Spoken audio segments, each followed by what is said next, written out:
Hello, everyone, and welcome to Into the Weeds podcast here on Military Broadcast Radio. I'm Amber. And I'm Alaura. And today we are going to be speaking to E3-Flawless, or Nina the Beauty Influencer on TikTok. And thank you very much, Nina, for coming and talking to us on the special day of your birthday. No, you guys are totally welcome. Okay. So, can you just give our viewers, well, actually, so like I said, I've been paying attention to your older content, trying to figure out who you are. And you definitely have a way of looking at things like I do. I've noticed that. And I've also noticed that you don't want to be pigeonholed. You want to make your own content about whatever you want to. Right.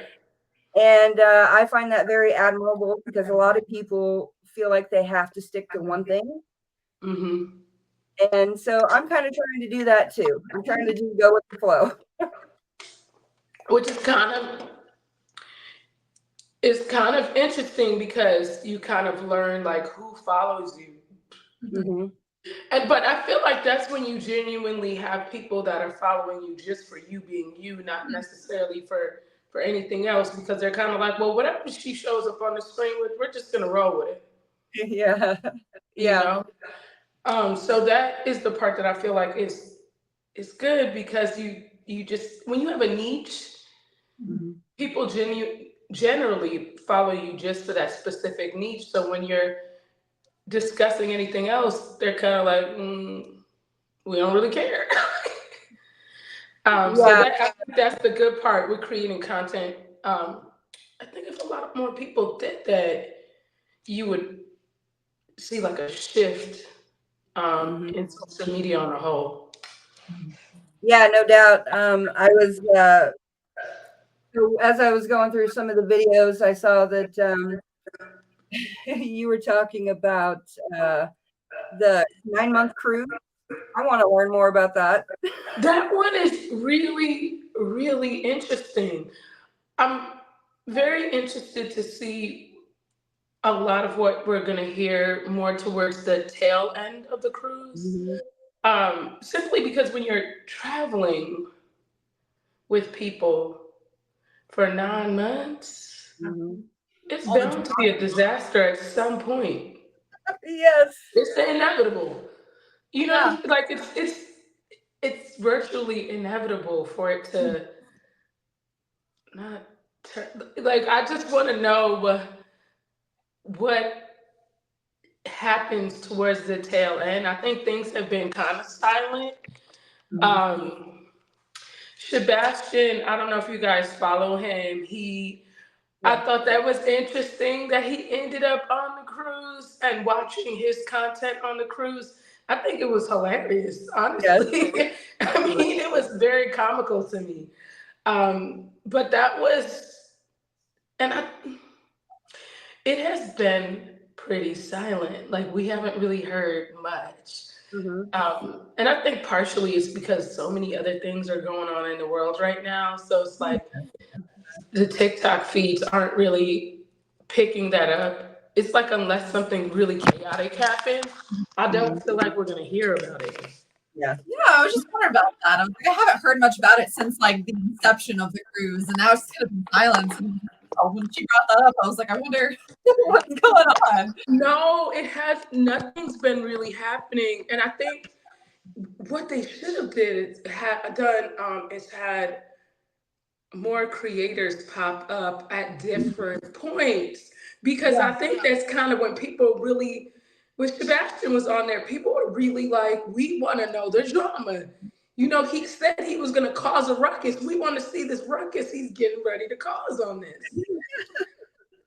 So I feel like if they had more creators on there, they have people on there that became creators, but they weren't before. So the following's not really the same, if that makes sense.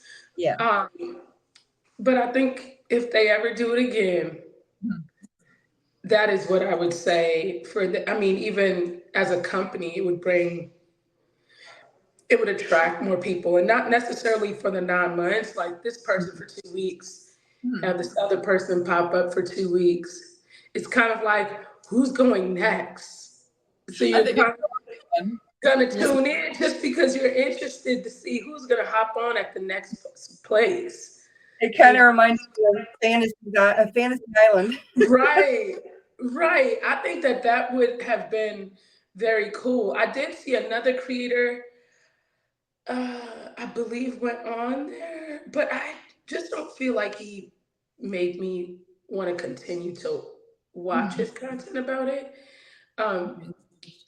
It doesn't seem interesting enough to me. But what is interesting is I initially went viral on TikTok for Bama Rush. Oh, really? That was my initial, that was initially Bama Rush of 2021 when Kylan Darnell rushed at Bama. I was only spectating at first because I just, to see these girls at 18 rushing this sorority, and I knew nothing about Panhellenic sororities. I was like, okay, I want to know, like, what is going on? How does this all work? And see, Kylan Darnell, she kind of already had, people knew who she was because of pageants. So it made it where you really wanted to watch it because you're like, well, what is this pageant girl rushing Bama's sorority? How does this tie into her life? Like, how is this going to work? So I really followed very closely. I would just get on TikTok and be like, y'all, did you guys see this? And it was interesting to see this whole week. It's like TikTok stops and says, Bama, come on, come in. And like everything's rush talk for this entire week. And it's a 7-day process. It's that part is to watch it. It's cool too because they're young. You're getting to learn about them. You get to see their styles. You get to learn all the latest trends because they're showing you every designer that they're putting on, where they're getting it from. So you're watching so many things go on. And at the same time, everyone's trying to guess which sorority are they going to get into. Like, do you think this person's a Zeta? Do you think this one's Phi Mu? Like, where are they going? Yeah. So that part was very interesting this year. I'm excited because someone that rushed Bama last year that didn't get into a sorority, Bama Morgan, I don't know if you guys know who she is, but she was the one that she went viral very fast. She became, famous like very, very fast. And the reason why she became famous is because she wasn't your traditional girl that was rushing at Bama. This was a girl from Florida that she really doesn't wear all the designers like that. She started wearing some. She was kind of like, I don't even know what this is, but I'm here to rush. She couldn't even say the sororities names right because she didn't really know all of them. And so at first, I think people thought she didn't want to get in one, but she just kind of felt like it didn't matter where I got into. I just wanted to get into one, right? And she's rushing again this year because she didn't get into it last year. I think this one's going to be a very interesting watch to see her rush it again and kind of see how things go. But that was something that I initially went viral for, and it been very fun to watch. And then last year I did it again. And it was just very interesting to see the shift in like the different girls. And so the girls that rushed back in 2021, they all became bigs last year. So the ones that were rushing and came in, they were all their bigs and they would get a little. So to see those girls that you were like watching and cheering on getting these littles, it was fun to watch that too. And their parents are on there too. like watching and cheering them along. So it's like you're watching with their parents as well. It's a very interesting week. And I think it's a lot of fun. I feel like everyone says Bama Rush is like Christmas. We're all waiting on Bama Rush to come around. It's very extreme. Yes, it is. So that was the initial time I went viral. And after that, I had just, posted kind of like whatever I want.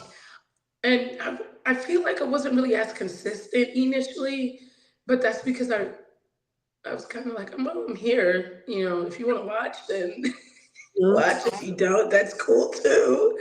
But this case was, I didn't know who Gypsy Rose was. I had heard of the situation. You know how you vaguely hear about the little girl, the girl and I thought she was a little girl. Like, Me too. Oh yeah. I was led to believe she was maybe 16, 17. I don't know if I was the only one that felt that way, but that was initially what I had thought. Yeah, you weren't on her mid-20s. No, no. And I think that a lot of people still think that really haven't followed closely with her coming out. Yeah. But I remember I kept hearing the song where it was like, these people ain't stopping me, come all over my feed, and she kept showing up. So I was like, who is this girl? They're like, Gypsy Rose is getting out. I woke up that morning just being funny. Like, well, where's Gypsy Rose? Where's the footage? Y'all wake up. Did anyone take pictures? Like, where's Gypsy? I legitimately did not know who she was. It was all a joke to me. And at that time, that video was going viral with the guy who was like, cut the screen, cut the scene. You know which one I'm talking about, where he was just like having a meltdown? Yeah. So I put, when you thought you were going to get footage of Gypsy Rose, cut the scene. Like, it was literally all a joke to me. And I was kind of like, okay, she's out. I was like, oh, wow, she was severely abused. Oh, she was just defending herself. Well, yeah, her mama kind of deserved it a little bit. That was what I was thinking to myself, Yeah. But as time went on, well, as soon as I was kind of like, okay, she's out, like, let's check her out, I started thinking to myself, like, this girl's 32. Okay, so are we not going to ask any questions? Like, we're just taking what she said for face value? Because in all honesty, even if you did it to defend yourself, you still had your mom unalived. So I don't know how credible you truly are. You know what I'm saying? Like, if you could do that to your mom, I don't think anything's above you. That's the reality. So I started saying, like, okay, I feel like we need to question this. I was getting a whole lot of backlash. And I kept saying, okay, I hear what y'all are saying, but she is 32. This isn't a woman that came out and she's 24. Yeah. This is a woman that's 32, right? And the more and more digging I would do, I saw her provocative pictures, and I was like, so if she was chained to beds and stuff, like, with the red hair, where's she getting these wigs? Amazon went around like that. So where are these wigs coming from? I'm like, where is these wigs? Where's this lingerie coming from? And I started saying, so are we still, have y'all seen this picture? Are we gonna ask about this? And I was just talking my stuff. I didn't really think that much into it, but I really also felt like, okay, we need to have her give a little more accountability than what she's giving us, right? Yeah. And I was like, because at the end of the day, we're kind of like supporting this girl that did this. And I feel like we're giving a platform to other kids to say, it's okay. And I think that's a huge miss. Yeah, I thought you said you had to block like 250 people. Kids. And I'm telling you, I've blocked thousands since then, and they're mainly all kids. Wow. So I want to tell you a little bit about why I'm interested in this. So my cousin is in prison in Chillicothe, where Gypsy was for 25 years. And it's on a meth charge. She had 5 ounces of meth. And there was a big political system where she didn't do some of the things they wanted her to do. And so they made an example out of her. And so I didn't know anything really about Gypsy either. I was really sick when all of this happened, when she killed her mom or had her mom killed, whatever the heck. And so I didn't pay attention to anything. And then when my cousin got put in prison, I think it was 2022, she's been in there about 18, 19 months. And she started telling me about all the people she was in with. And then I had remembered that Gypsy was in there, and I was like, "Hey, have you seen Gypsy?" And she's like, "Yeah, I've seen her out in the yard, but I haven't talked to her because my cousin's not in Gen Pop. She's actually trying to better herself, and so she stayed in the beginning part of prison where you take all the classes and all of that." And so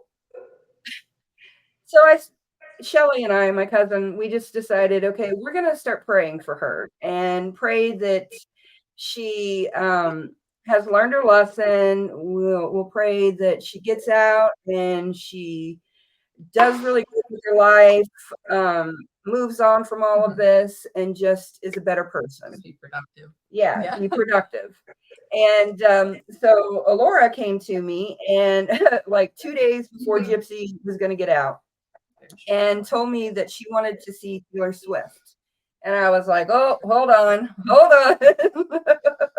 Kind of sounds like we were going back into the patterns of how things were before, celebrity, Disney, all that stuff. And I think that's where she got a big red flag. And it took me a little bit to see, but then as she got out, she started just kind of acting. Some of her actions are questionable, to say the least. From the very beginning, she didn't even establish. She just like straight into it, and then we're like, okay, okay. And then you look closer, and she made sure she stayed clear of her. Yeah. And so I'm talking about Gypsy because my cousin and I are really trying to push for prison reform. And Gypsy did not take advantage of all of the opportunities in prison. And we're told that there's not a whole lot of opportunities there in prison, but there is enough to get you started with at least who you are as a person. And they're very heavy on talking about codependency and how big of a problem it is with people who commit crimes.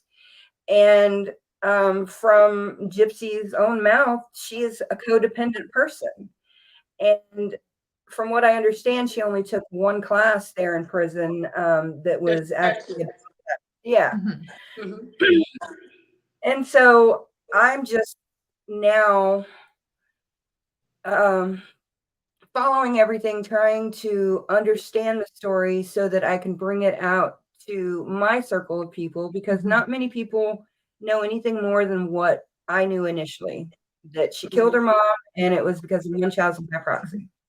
Which now we're finding out it has never been that. Yeah, they were never diagnosed. They diagnosed a dead person. And all of the issues that she has or had, and as far as like, now, yes, her mother was a con woman. Let's put that up front. She was. But the wheelchair, all of that stemmed from this chromosome disorder.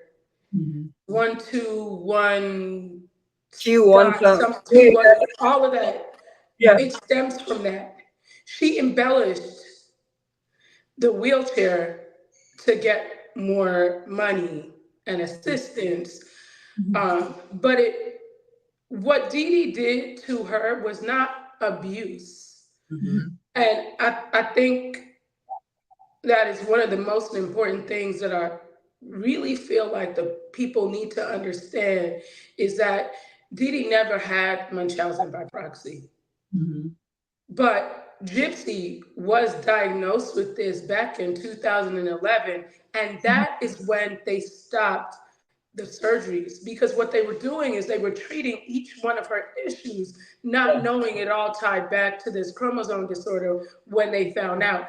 And from my understanding, they didn't have the testing available until 2011, which is why it was discovered. So this entire time, De-De knew something was wrong. She just thought it was all these different issues, and it all stemmed back to that. So she had not been abused. So the reality is, and in her mother's later days before her passing, she was actually very sickly. In fact, Gypsy was taking care of her. Mm-hmm. Yes. And when you really think about that, it's mind blowing to know that, yes, she was a kind woman, but she always made sure you were good. You Mm-hmm. were always traveling. You were always with celebrities. You were always like, she indulged in that life. And it was all good for her until she had to start taking care of her mom. Yep. Like, and I feel like it's really important. If there's one thing that I do, I want to truly bring awareness to the fact that she is not a victim. Yes. She is truly a villain. And I feel as if until the general public truly understands that, I question if Nicholas Gojjar will ever get justice. Fair trial. Yeah. And I don't think he will. I think he will. I think it's going to take some. I think when it gets to the Supreme Court, and it's in the Supreme Court right now, it's possible. And the reason why I say it's possible is on a local level, I knew they weren't going to do anything. Yeah, definitely. And the reason why I say that is if you made a mess in your bathroom, you're not going to want anybody else to go clean it up. Yeah. Right? Like, so you're not going to investigate yourself. You know? Yeah. So I knew that going into it. So when people were kept saying like it's, going in an appeal in Missouri, I said, we don't have hopes for any of that. It needs to hit the Supreme Court. Of course. They need to be the ones to look at this. And the reason why I say that, the reason why I feel like he may get it, and I think enough people are starting to rally behind him because there's strength in numbers. True. So the more of us that are speaking up and screaming, eventually someone is going to hear and listen, right? And research it. But I think his civil rights were breached in his interrogation. Most definitely. I think the lady who interrogated him, I truly believe she knew that he was not completely competent. You can tell. Yeah. And if you couldn't tell, you have been doing this job for how long? Yes. How competent are you? The judge said he didn't know. So you've been sitting on the bench, Your Honor, for all this time, and you have no clue. So I think you need to stop sitting on the bench because comprehension seems to be an issue for you. Yeah, absolutely. It's very apparent. Very apparent. I really truly think they just wanted a confession. And I think she coerced him into believing he did it because I'm not really even convinced that he did it. Yeah. And that's a lot of the pieces to this puzzle are just so outlandish and far out there that it's like you don't know what to believe or how to feel about any of the situation because it's constantly changing. You're learning new information, and yeah, it's just it's very convoluted. There's not a clear line of, okay, this is what actually happened and this is what No, didn't. especially leading up to it. Yeah. What I do think is very interesting and what has, for starters, I think the moment that I was questioning everything from the beginning, right? But the moment that it really clicked to me that she is an issue, was when I saw the interrogations. Yep. That's just what she was saying the other day. When I saw the interrogations, I really sat there and thought to myself, she didn't mention abuse one single time. And the man who interrogated her was begging her to speak, begging on why. That would have been the time for her to say, I had been abused. You know, had she, so that was where I was like, well, was she really abused? Like, me, then I don't think she was. She would have mentioned that. And just to see when they were interrogating her in between, she was napping. Your mom is laid at the house and you're taking a nap. Yeah, there is absolutely no way. My anxiety would have me wide awake for hours. I don't think at that point, I don't think I would have had sleep for days. No. Me either. You know, when I think about, even when she said, her mother said that night, Gypsy, don't hurt me. That kept playing in my head as, well, what was her reasoning for saying that? She had to have had a reason to believe that. So what is that reason? Because you yourself said she said that to you. So what it just wasn't adding up that she had said that, and then like what's the connection to that? Which is what I had always been trying to figure out. And I honestly think that she did at least 11 of those wounds. Okay. And why do you think that? Because in his interrogation, they asked him about how many times. He first said 4 big ones, and then and one in the neck. Yeah. And when they said 17, he kind of looked a little taken back. Yeah. And then he was like, well, maybe there was blockage. Like I felt like he started kind of making up excuses as to why it could have been him. But I do think a lot of people don't realize that 17 stab wounds is a crime of passion. That is an angry person. Yeah. And Nicholas had no reason to be that angry. And I think the interrogators did a horrible job when it comes to that, because that should have been something they drove home to her. Yeah. But I feel like they didn't. And I don't believe he did the 17 of them. And in his interrogation, he did say at one point, there is only one thing I'm going to take to the grave with me. Yeah. And we know pretty much everything else except for a little few details. Right. And I also finally the other day ended up hearing all 200 text messages between him and Gypsy up until the days leading up to her murder. Yeah. They are mind-blowing. Yeah, they are. Yeah, I've listened to some of them. I know Hello Starlight was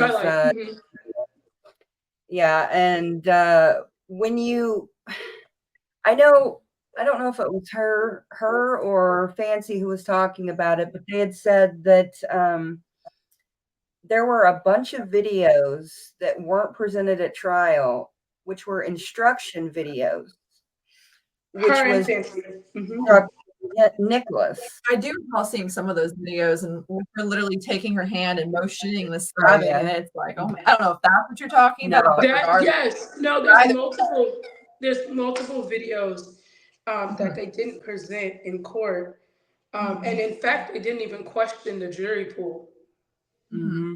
They did not. Those are some of the things that I think will get him a new trial. So not necessarily the crime. I think it's how they mishandled him. And I think like a lot of the experts that they should have brought in more experts for what he has. Because I think in a case like that, when you're sentencing someone to life, you need to have experts that are very versed in their concerns, right? And they didn't do that. They really dropped the ball on that. I think that there's too many things, but the jury, not questioning the jury pool. That's one of the biggest ones, because that's a breach of his civil rights too. That he had the right. Yes, and if you are now, granted, we know public defenders aren't the best, and when I say not the best, I'm not saying they don't have the education or the level. They don't have the damn to give, right? Yeah, for the time. And they have so many. They have a huge caseload, so they're just kind of like, okay, well, today is Nicholas, and murder, and okay, well, he admitted. Okay, all right, let's do this thing. We have a confession, so I mean, I don't really need to do anything else. He admitted it, so defending what we're just going to try to get him the least amount of time, maybe. Right. So I think that is part of the issue, is that there wasn't enough questions. Like there wasn't, they didn't ask the jury pool that. They didn't present those videos. If they presented the videos of her showing him, the fact that you felt like you need to show him how to do it, that doesn't indicate to you that she's the villain. And him being autistic, I think a lot of people that have autism that has watched my content, some of them agree and some of them don't, but it depends on the level that they're at, right?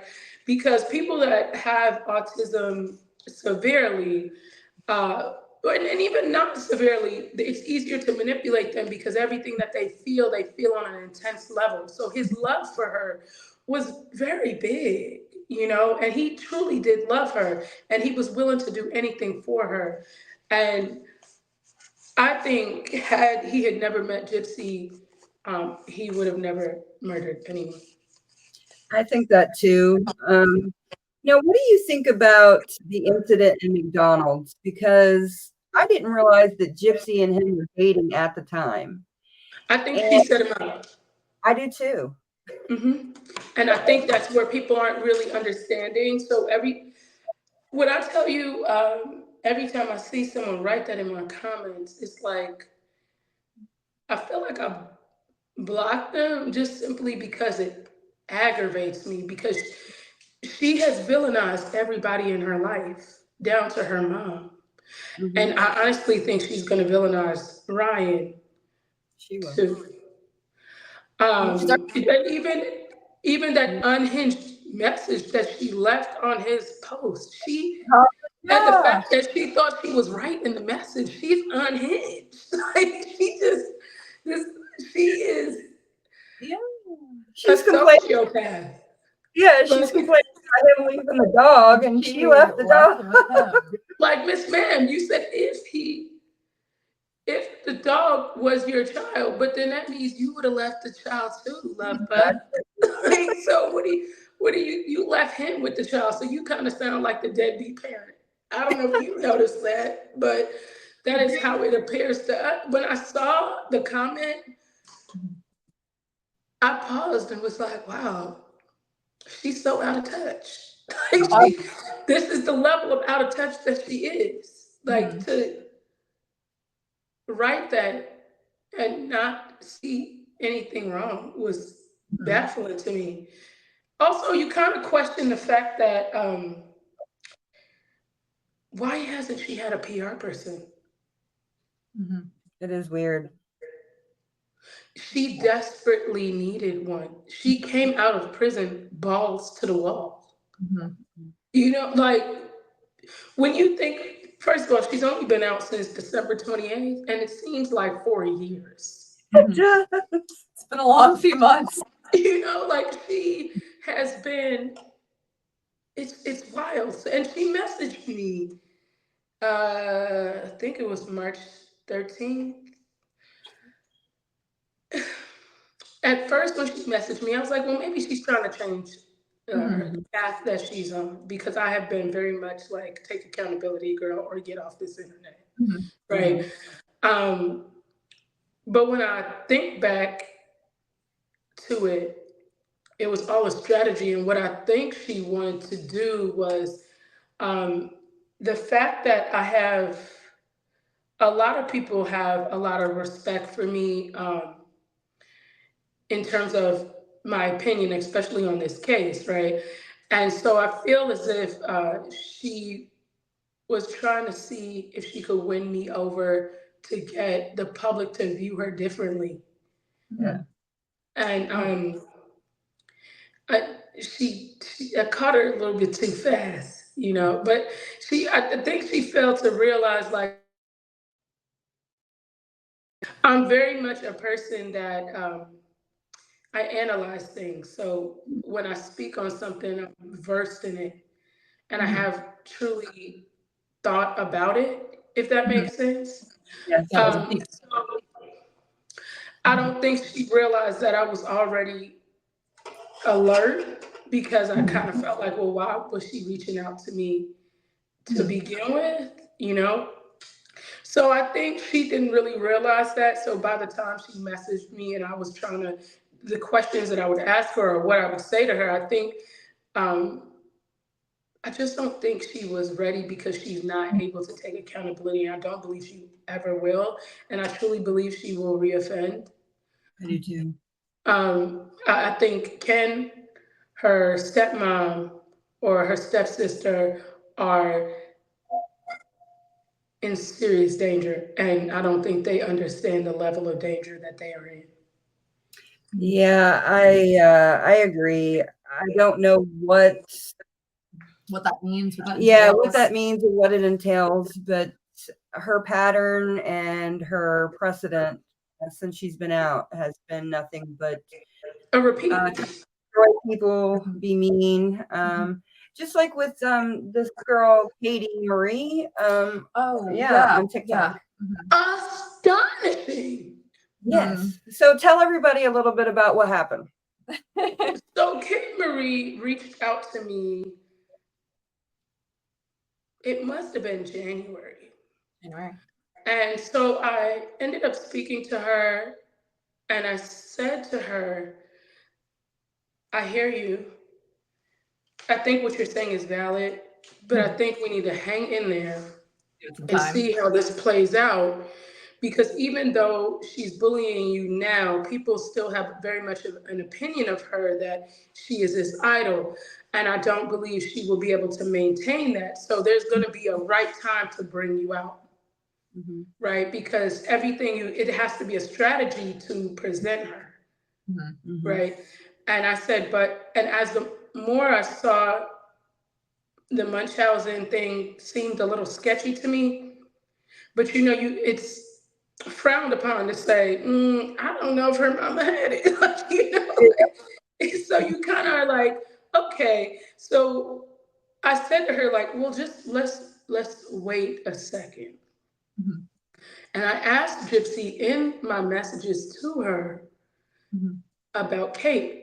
She acted like she didn't know who she was. Now I screenshotted her page and sent it to Gypsy. So she knew at that moment who she was, allegedly. But honestly, she knew before then. But of course, we're dealing with a liar, so Yeah. you can't believe what she says. She said she did not know who she was. I said, okay. I left it at that. So she said the other day she was just finding out who she was that day. Miss Ma'am, I asked you who she was. I am pretty sure you looked her up after I screenshotted her. right? There's no way she. And you prior to that.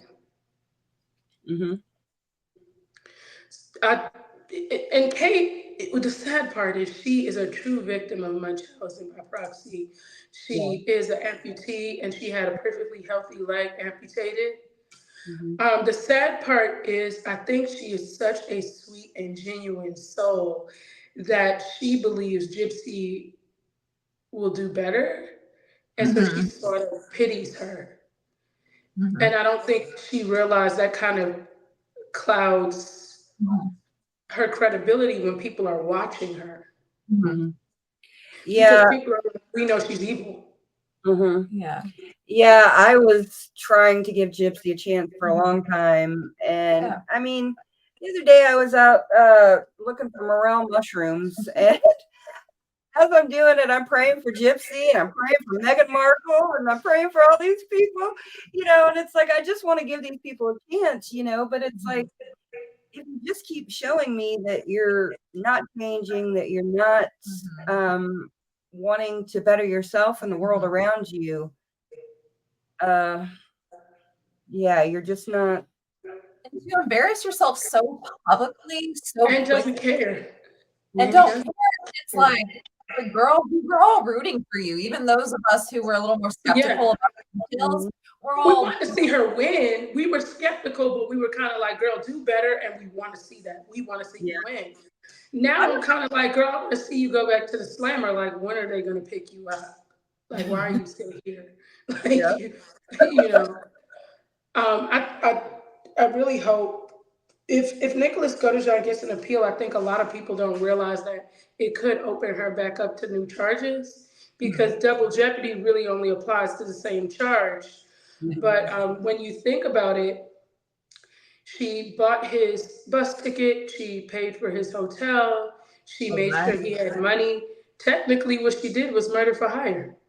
Yeah. Mhm. Yeah. A federal crime. Mhm, Hmm. It was over Hmm. the internet. Right, and she mailed the murder weapon back to Wisconsin to his house to make sure she attached him to it. mhm, Mhm. Which You know, she like had. Yeah, they had both ridden Greyhounds. They both mhm, knew what a Greyhound bus station was like. mhm. And they're going to try and say that, or she's going to try and say, oh, we had to mail it. Mhm. No, No. it makes she no wanted to sense. frame him, specifically him. Mhm, Mhm. She could have just left it in any dumpster. Nobody would have thought anything of a Mhm. knife, you know? She wanted to frame him as much as she could. When you think back to that, I'm kind of unsure as to why she wasn't charged federally. I think because they felt like, oh, she was abused. mhm, She already suffered so much, which is why I made the video that I made exposing her disorder. mhm, I mean, I think it's pretty interesting that she put in her stories about the disorder. mhm. Yep. She went from Um, denying it to acknowledging it. like, are y'all not seeing that the story once again is changing again? I think what's funny is Gypsy has blocked me 4 times and Mhm. unblocked me 3 times, which is psychotic to me because I don't know you. It's like, I'm that important, little Yeah, me.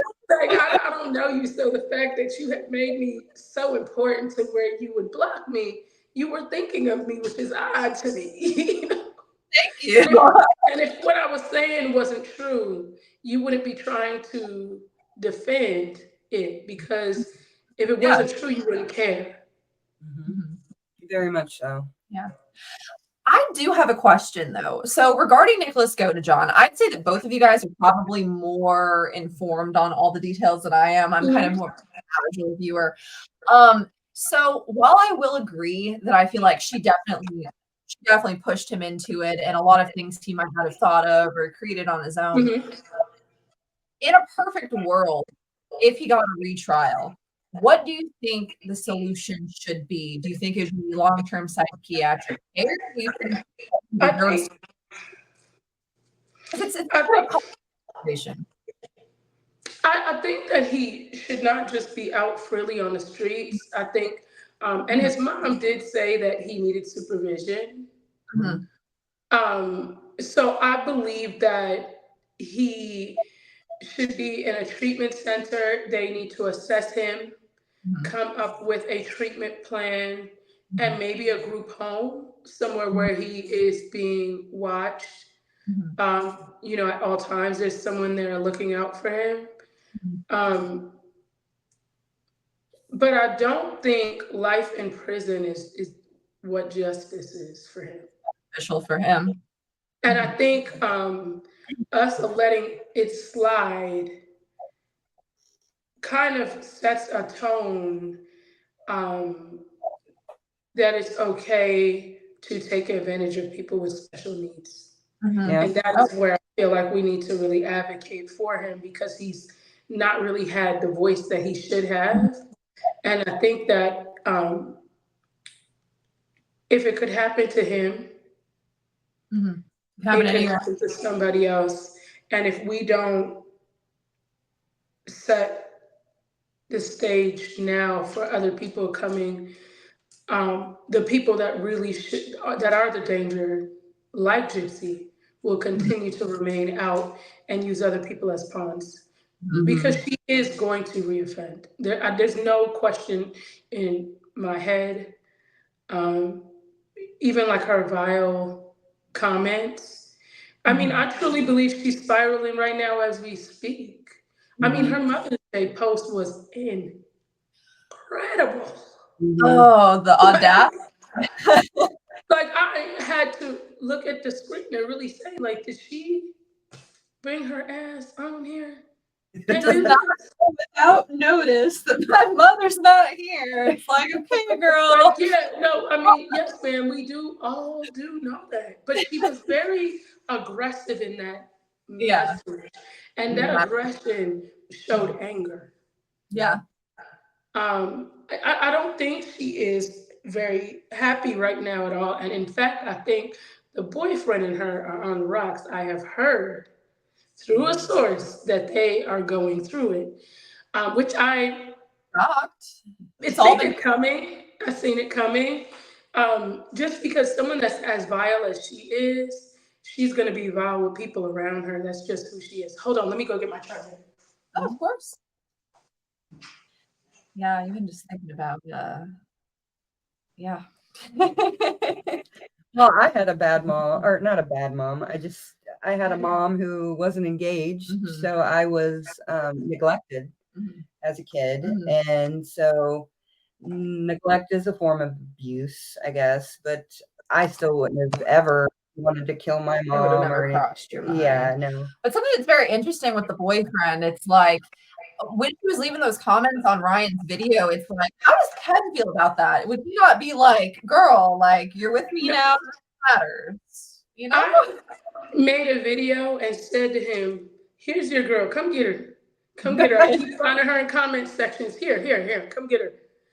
Like, sir, your girlfriend.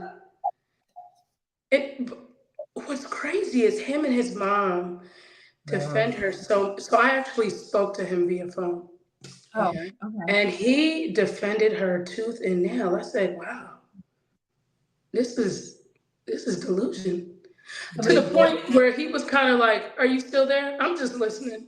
At this point, there's no reason to even go back and forth with you, because you have convinced yourself, she has convinced you, and I mean, there's not going to be able to say to you to change your mind. So, although I understand you're trying to change mine, I know that it's not a mistake. This is a character flaw, and this is the core of who she is. And I think that's very important for the general public to really understand that this is who she is. She's shown her behind the whole time she's been out, because that's who she is. The fact that she sat up on Nick Vile's podcast and said she was not a murderer, she didn't identify as a murderer, is absurd. The fact that she was on there giving marriage advice. Yeah, especially since she supposedly shot her mom 10 times with a BB gun thinking it was a real gun. Yeah, and then she said that she didn't have it in her to actually pull the trigger, actually stab her mom, actually take the action, but that's something that she admits to so clearly. So it's Right. like there has to be one or another. There's no way you shot her not once, not twice, but 10 times. I mean, try and shoot a gun 10 times. How long does that take? How much effort? I mean, you had 10 different opportunities to change your mind, and you're going to tell me that you didn't have it within you to commit this crime? I mean, Yeah. I try to give people the benefit of the doubt, but it's just absolutely. I don't think you could give her the benefit of the doubt. The reason why I don't believe that you can is because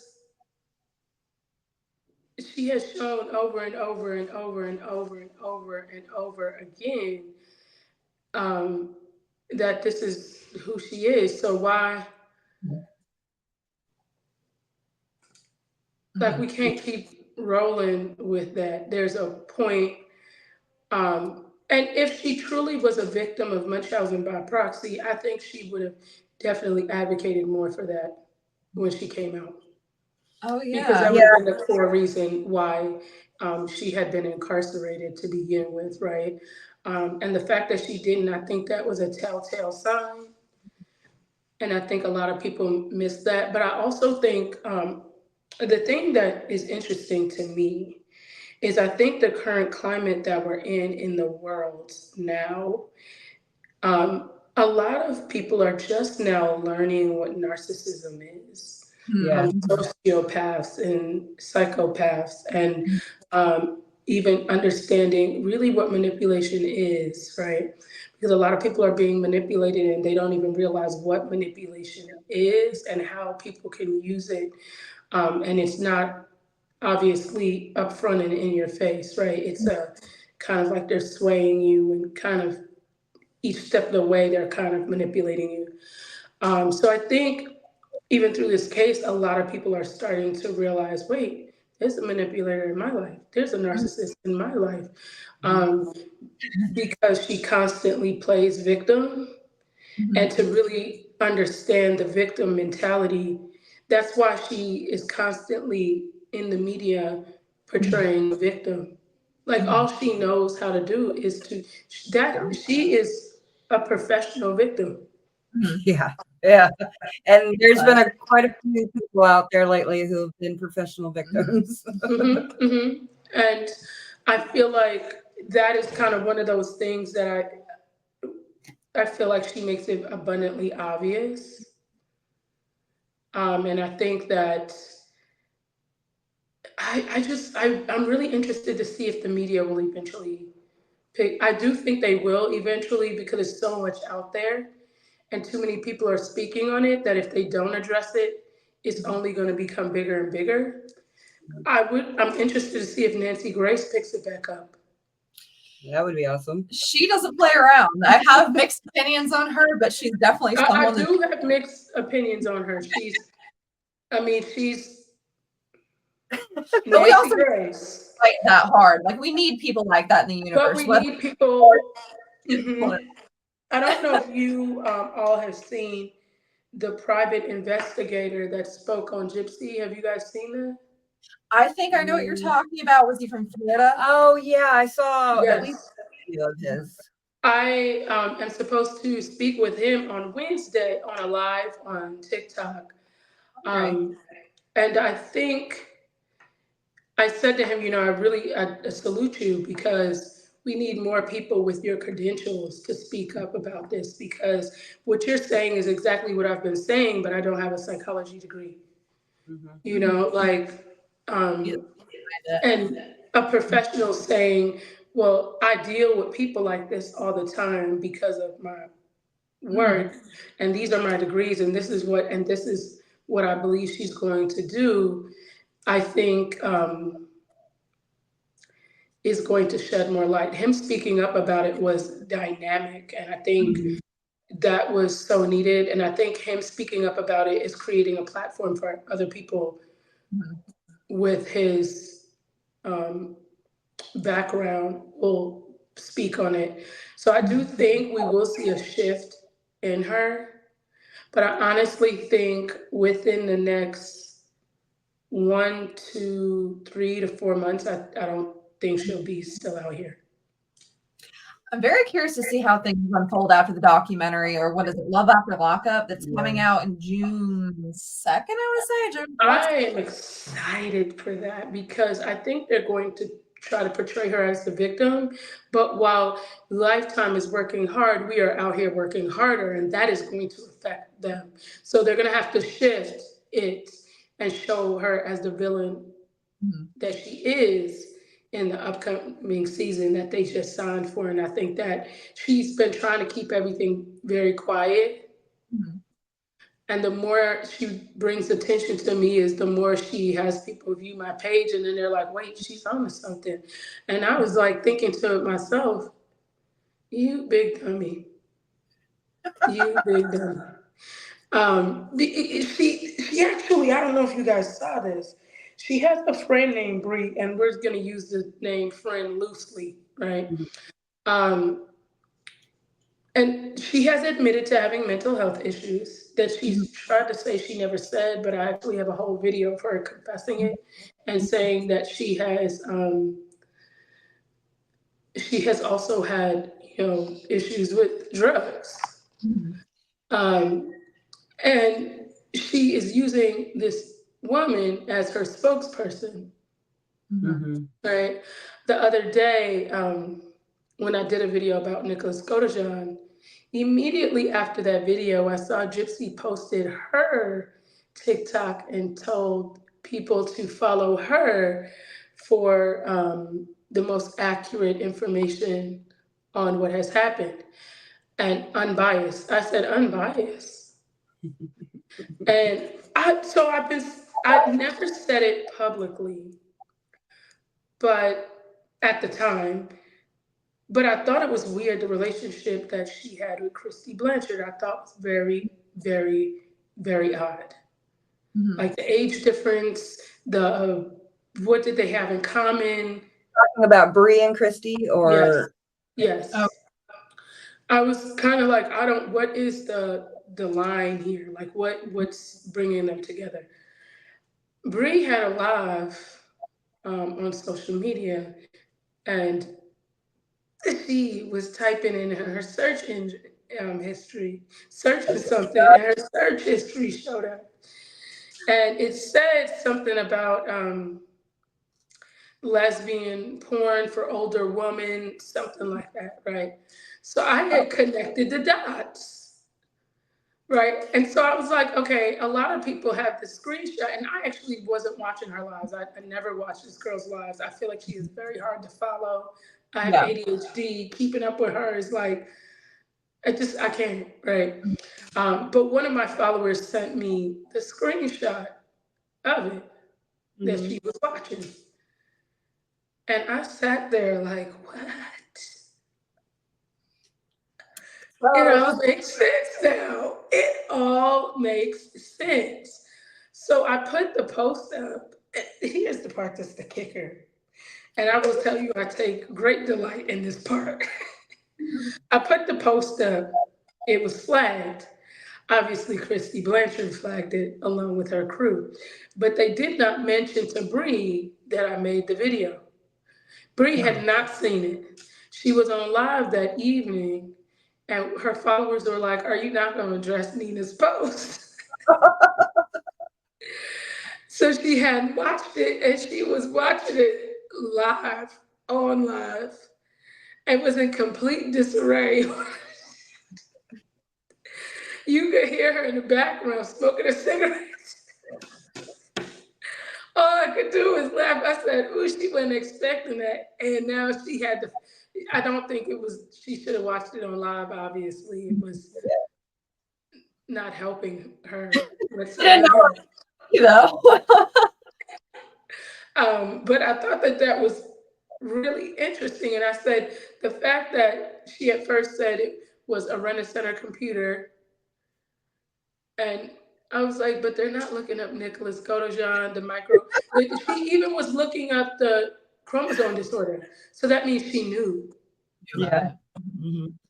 Literally all the things I hit on my video about Gypsy, they were in her search engine. Mhm. And so I was like, so that person at Renter Center know these people too? The whole, and then she was like, well, it is my search engine, but I don't think you should bash me for it. No, ma'am, you do what you do, right? But what I'm saying is you've been trolling me for 2 months and I haven't said a single word. And I could not understand the relation. Now this is it. Mhm. Yeah. And you accidentally told on yourself, and you are the spokesperson for Gypsy Rose. That's wild. That is wild. Yeah, and just the fact that Christy, Gypsy's stepmother, collects people almost as like, And discards them. yeah. She gets in Like, people's ears, do what she needs, and then just kind of moves on to the next person. What I've seen. right, and kind of gets what she needs from that person, and kind of like that's the trend within that family is like using and abusing people. And this is the one case I have ever seen where the victim and the victims, the not the victim, the villain and the villain's family have been able to control the narrative of the story. It's a very unique situation. I'll give you that. Yeah, I've never seen it, not in a true crime case. I've seen it in like other examples, but definitely not in a true No, crime. not in a true crime case. And I think see, for me, why I kept digging into it is because I felt like I didn't have understanding. This case didn't make sense to me. And I felt like I had all these wires hanging and the ends were going in different directions. And there was no answers for any of the ends. And I was like, I have a hard time believing people are generally very predictable, right? And there's habits of certain types of people. And those habits didn't link up to the problems, right? And so I was like, nah, there's more to it. We need to keep digging. Now, I will say, I knew Fancy had good information, but she's always been such a wild card and so unhinged. For me, as a creator that's trying to bring awareness for Nicholas Godejohn, I knew I couldn't really affiliate myself with her because what they've done was discredit her, and anyone that associates with her, they're going to try to discredit. So where getting justice for him would discredit even what I'm saying to get it for him, I knew that I had to kind of like distance myself from it. Although she had good information, the Blanchards did exactly what they've been doing to everybody else, is using them and discarding them. But I think that she has a lot of useful information that if the right person sat down with her um, with a degree that could back up the things that she says and the research, I think that she actually could be or is a big key in this puzzle because she has all of Gypsy, well, most of the medical records. And I think she could unlock a lot. It's just, she's such a wild card that she's too much of a wild card to take the chance, if that makes sense. Yeah, and I understand that because so I'm going to be talking to Fancy because I really want the potatoes of everything. Right. I actually spoke with her for about half an hour yesterday. Nothing super official, but yeah, and I think so. I've listened to her podcast that's on the Good Wives Network, and and then speaking to her yesterday, she's just emotionally invested and involved too much. And so it's hard for her to turn off that emotion when she gets triggered or whatever. And so I wish people would go back and listen to her podcast and listen to her information before she started getting triggered. And Absolutely. because it's really interesting how she evolves her thinking in the podcast from going from this is Munchausen to no, it's not. And to watch her or to listen to her do that is very valuable because it shows that she wasn't from the get-go trying to knock Gypsy down. She wasn't trying to hurt her case or anything like that. She was He trying to actually help. cared for her very much. Yeah. And I think, like you said, I do think it is really important if people would go go back to that. I think, unfortunately, I think the issue really is a lot of people saw the unhinged version of her, and so they were unable to, get that across. Hmm. Um, It'll be interesting. I think that she has valuable information. I think if this case is reopened, she is definitely someone that they need to speak to. I think it's a possibility that it could happen if Nicholas Kodejan gets, um, if he gets his appeal. I think that things could shift. Hmm. And I think because it's interesting to even see how social media is really shifting their opinions on Yeah. her, and even seeing her engagement on her social media, where she used to have 59 million views, she's down to like 2 and 3 and 4 Oh, million views and likes and stuff like that. So you're seeing a huge shift in even just her engagement, which is telling you that it's dwindling, and people are the awareness that people are bringing. They're starting to see what it is. hmm. Yeah, yeah, and hopefully, with where he already went to the Supreme Court here in Missouri, right? It's in the Supreme Court right now. They're waiting on a decision.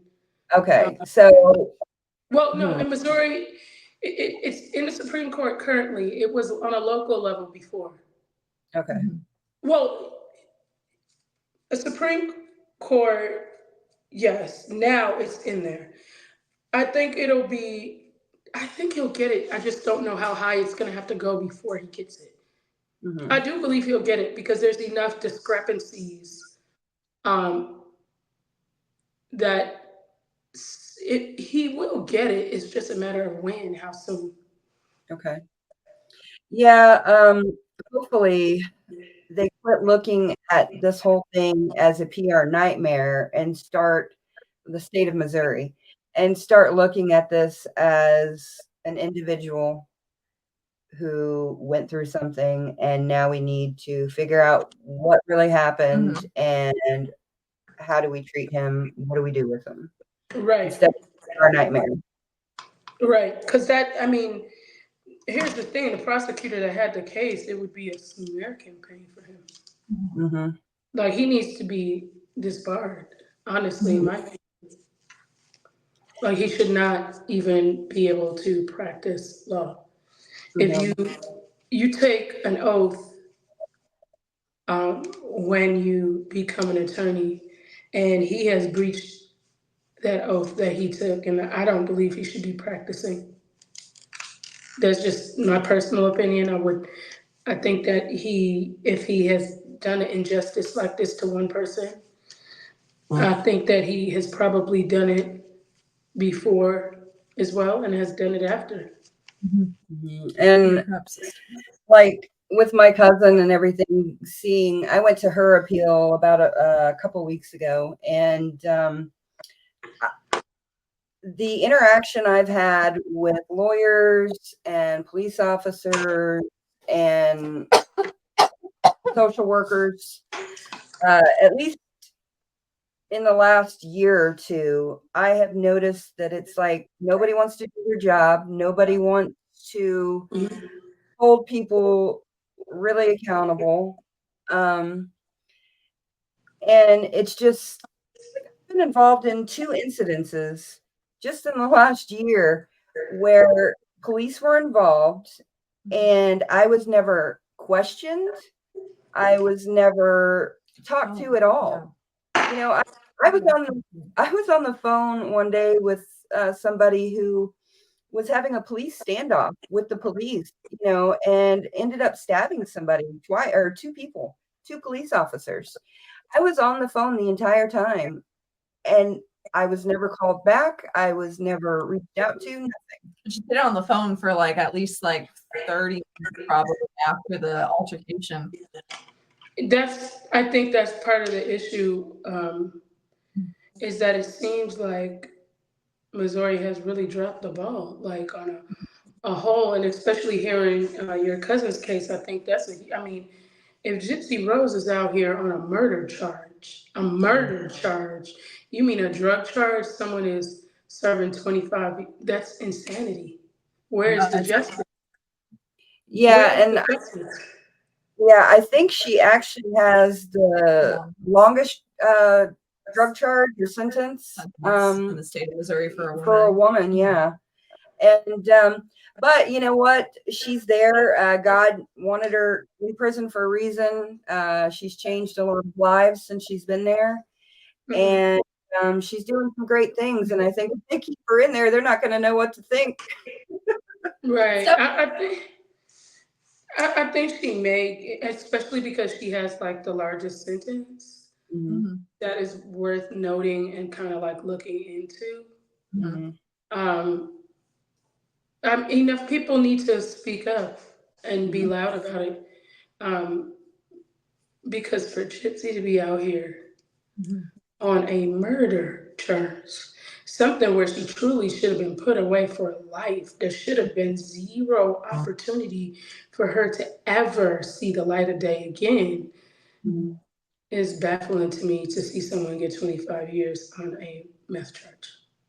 Yeah, and the prisoners are very upset with her, just with Gypsy, just because, um, of course, they had their issues with her or whatever, but just her coming out and not advocating for them, the prisoners who are still there, Yes. who have slimy water, who can't receive physical mail. I think they were actually banning like Bibles and all kinds of things from coming in because drugs were coming in. And, you know, nobody is talking about the women that are there who have gone through some of the same things that Gypsy has gone through in her life. She doesn't enter the market on victimhood. There are people that have been through way worse things in their lives and have risen above it. But then there are also people who have been through way worse uh, things in their lives and been put in a position where they have either loved the wrong guy or Mhm. wrong friends, and now they're where they're at. They got And for the same thing she did, but they had been truly manipulated and abused, and they Mhm. don't have the same justice. What makes Gypsy more special than these people? Well, yeah, a and huge frustration of theirs. yeah, and she got special treatment from the guards and from everybody while she was there. She ran around just basically like it was her playground and never learned anything from her time Yeah, except to be a better criminal. Maybe, I I don't know. think it's abundantly obvious that she's done that, and I think it's interesting that they are upset because they knew who she was from the beginning. Mhm. It's hard to con a criminal. You know, so I think because they know who she was from the beginning, um, they I think it would be they have a lot of insight on her, They do. and I'm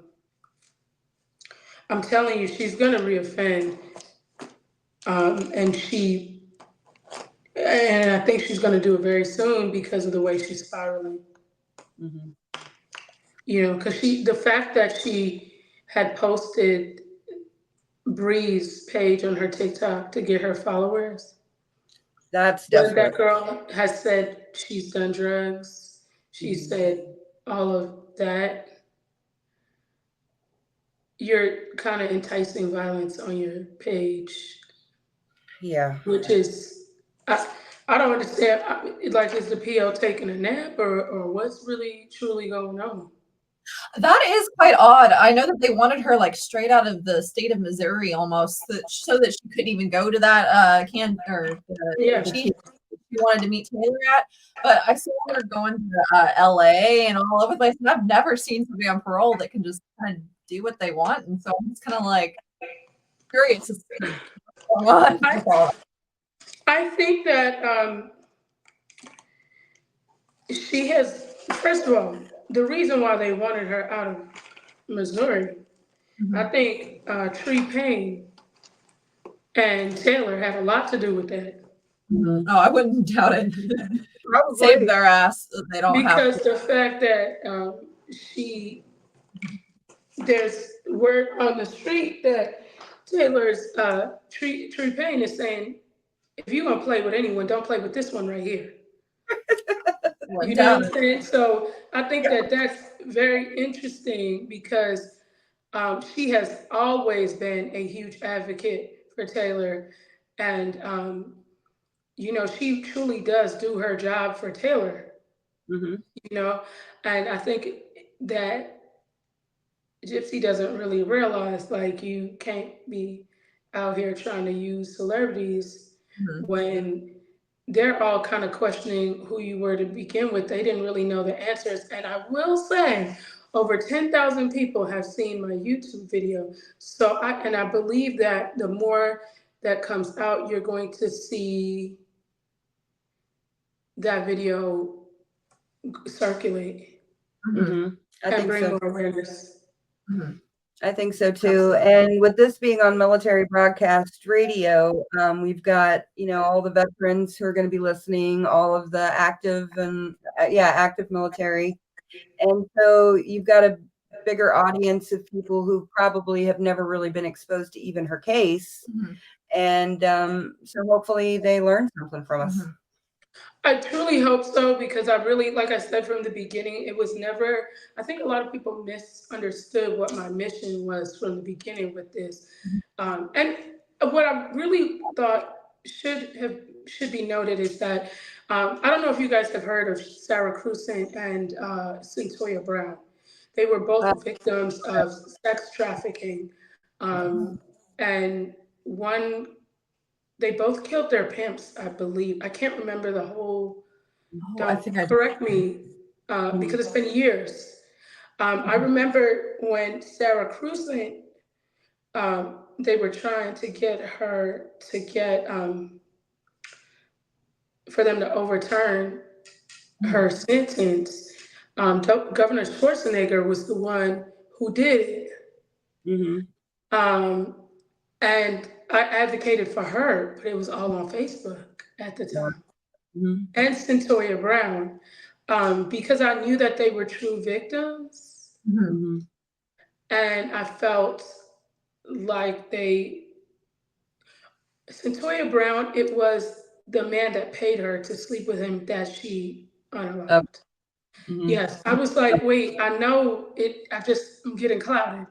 But Sarah Cruzen, it was an actual pimp that she had killed at 16. She killed him herself, but this man had been grooming her since she was 10, and her mom allowed it. And they gave her 25 years to life. 16, that's a child. And they told her the reason why they charged her as an adult is because she lacked moral scruples. Yeah. When you think about cases like that, but yet Gypsy's out here, it's crazy. It's crazy, but I was really bringing awareness with her petition and really campaigning for them to get justice. So for me, it's like, because I feel like a lot of times they'll lock them up and throw away the key because, society deems them as not valuable.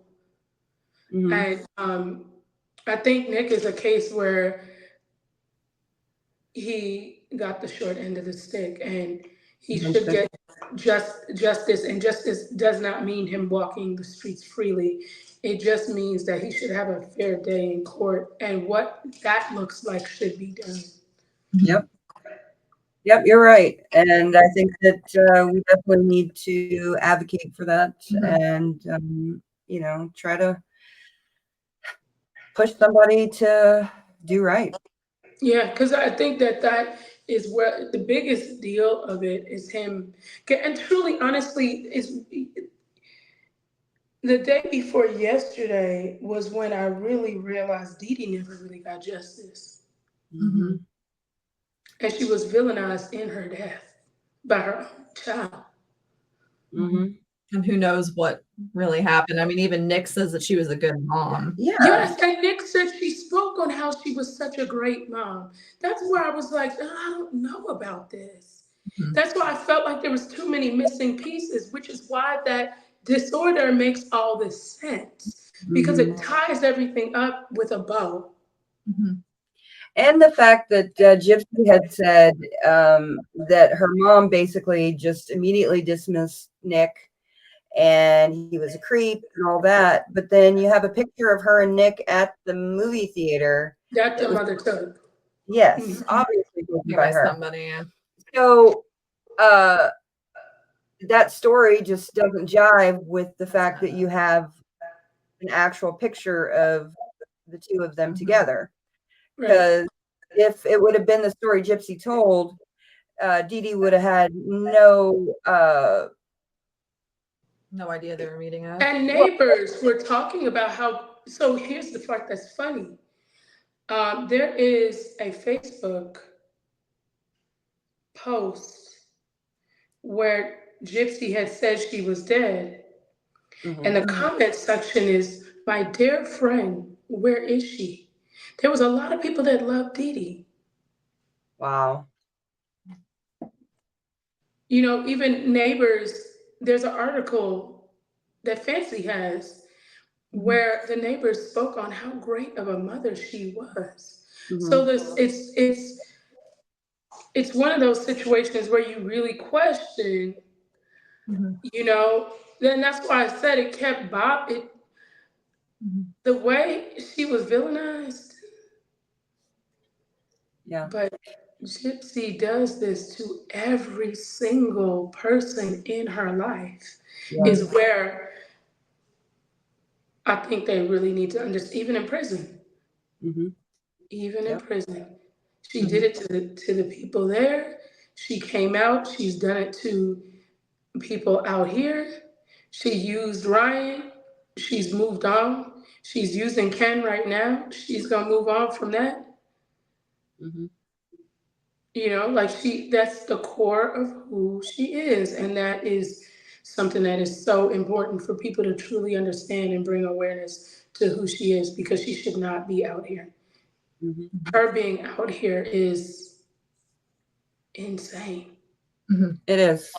It is. And the fact that she's got, when she came out of prison, she had 9 million followers on TikTok. Straight off the bat, yeah. It's like, what?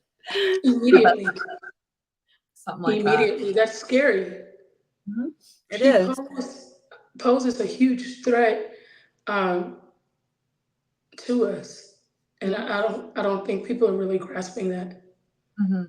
Yeah, I don't think either. And I don't think until one of the mainstream media picks it up or somebody with a loud voice I picks think it it's up. coming. I think it's coming to a head. I think it's coming to a head.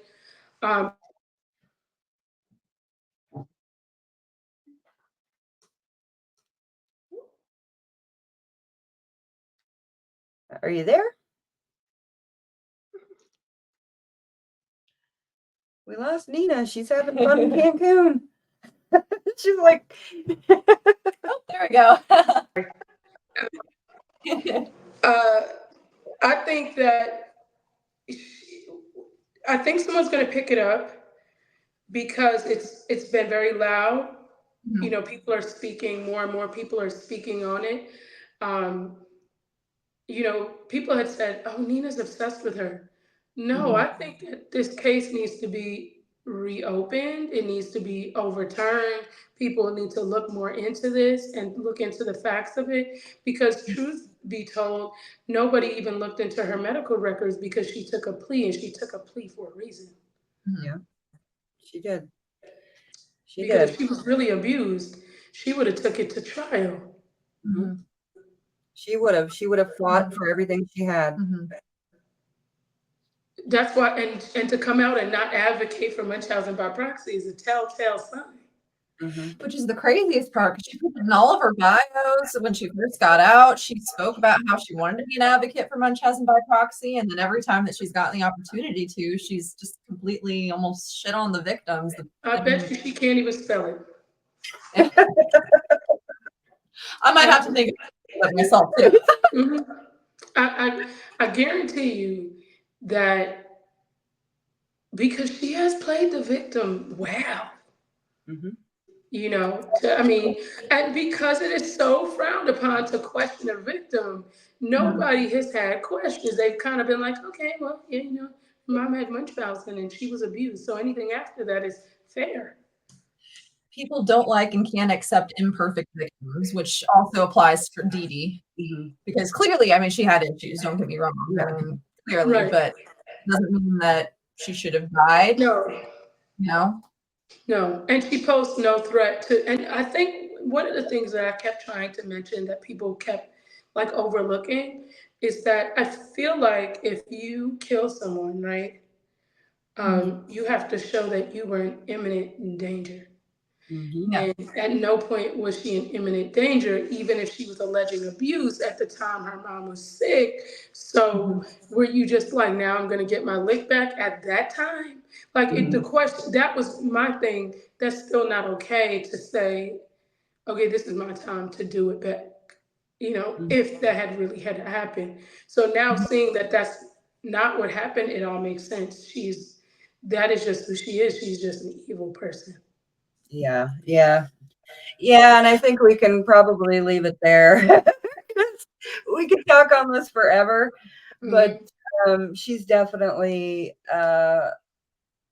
somebody that needs to be exposed and somebody that hopefully one day is accountable for her actions and held accountable for all of her actions. We'll So, see.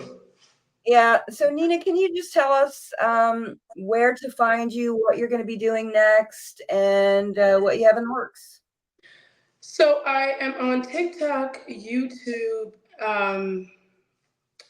at both are Flawless Nina. So just put Flawless first and then Nina. Okay. I also have a Facebook, but I really have been focusing on TikTok and YouTube. So you guys can see all my content there. Um, I do beauty, gossip, and true crime. So you will be seeing all of that. Um, so it's not like we said before, not any specific niche, but you'll see all of that. And I am just going to still be trying to get justice for Nicholas Goja. Well, that's very good and admirable. Yeah. Okay. Well, I'd actually like to have you on another time just to talk about How things develop. well, It'll be interesting. I don't care about Gypsy. I want to talk about you because you seem to have a very interesting life, and I would really like to have you on sometime to really just focus on you and not her. Yeah, absolutely. I'm away right now in Cancun, Yeah. which is why I was like, let me do it now because I feel like I would get distracted when I get home. Yep. Although, I'm sure it would have been fine, but I just want to make sure when you asked, a lot of times you see emails and then forget about them. You open it and you forget. Yeah. So I just wanted to make sure that I did. But yeah, absolutely. Okay. Awesome. Thank you so much. Thank you, Nina. And Thank you for inviting me. Bye. yeah, happy birthday. And have a Thank wonderful. you. Thank you so much. Bye. No problem. You guys have a great evening. You too. Bye. Okay, so so I just wanted to end this episode. I wanted to try and get everybody to understand that I'm not talking about Gypsy to down Gypsy. I'm not talking about her to make her life harder. What I'm trying to do is to bring awareness to all of the people who have really committed a crime and then found themselves in prison and then they're treated like they're not people. They're treated like second-class citizens. They're treated like they deserve everything that they get. And yes, they do deserve punishment. But if our prisons are supposed to be there to hold these people accountable, we need to teach them how to be accountable. And hopefully, through the next few episodes, we can communicate that better as far as, what our mission is. It's not to down Gypsy. I wish her the best. Like I said before, I pray for her. My cousin prays for her.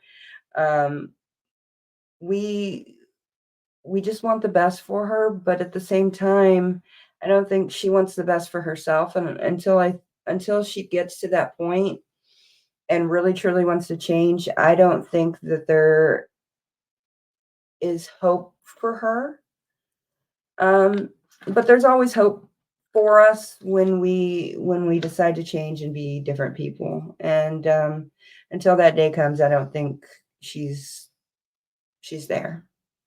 And I just want to bring awareness to all the women and men who are in prison and who are being treated as if they don't matter, and that they can be exposed to whatever